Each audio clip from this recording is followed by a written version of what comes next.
Painting has experienced something of a renaissance in the art world recently. It has been fueled in part by the distinctive talent of a new generation of young painters.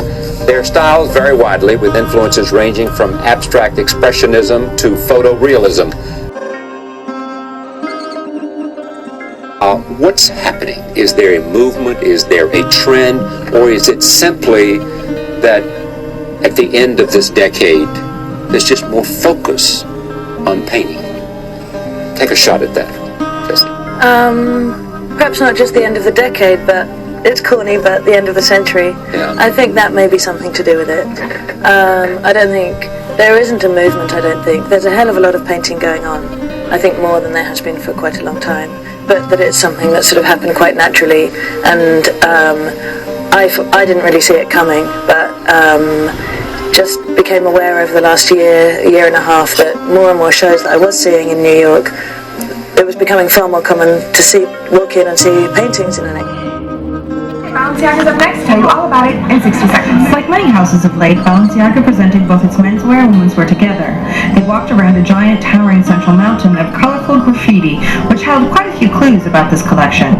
Firstly, there were the colors of the tags. Day glow and fluo has become the color trend of the season, and Balenciaga has it in spades, worth everything from second skin menswear turtlenecks to wrap dresses, leggings, and pleated skirts for the ladies. Then there was a number that was scrawled into the side of the mountain. It was repeated on the front of a handful of menswear shirts, and if you called the number, you got connected to the Balenciaga hotline, where, if you're like me, you were asked a series of personal questions. And finally, the actually imposing size of the mountain was echoed in the impressive, voluminous outerwear that closed out the Balenciaga show. And with each passing look, became more and more exaggerated, to the point that it was hard not to think of that famous scene in Friends when Joey wears every single stitch of clothing he owns.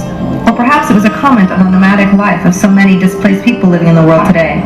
After all, the show did include logo tops to support the World Food Program.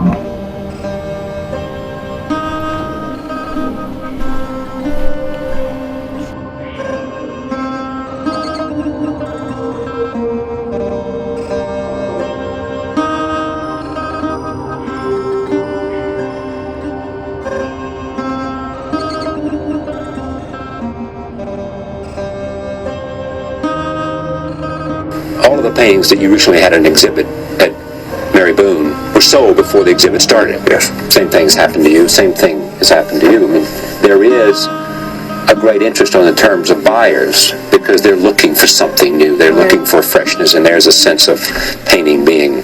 Well, from my understanding, the 80s art market, which got a lot of attention from the records and price sales that they had at auction and stuff, created a lot of general interest in the general public and put a lot of focus on the art world and the art market.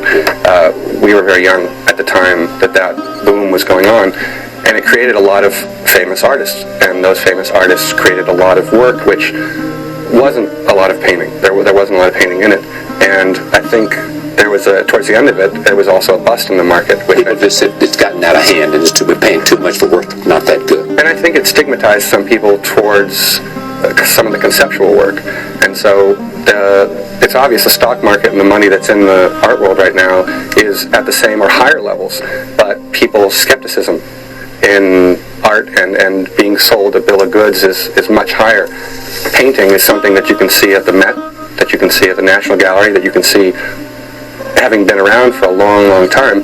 It's easy for people who don't have to be told that they need to appreciate it to see the worth in it. And so I think that it's generally people are more accepting of things like painting and sculpture and photography right now. Did you once, when you decided to become a painter, go and study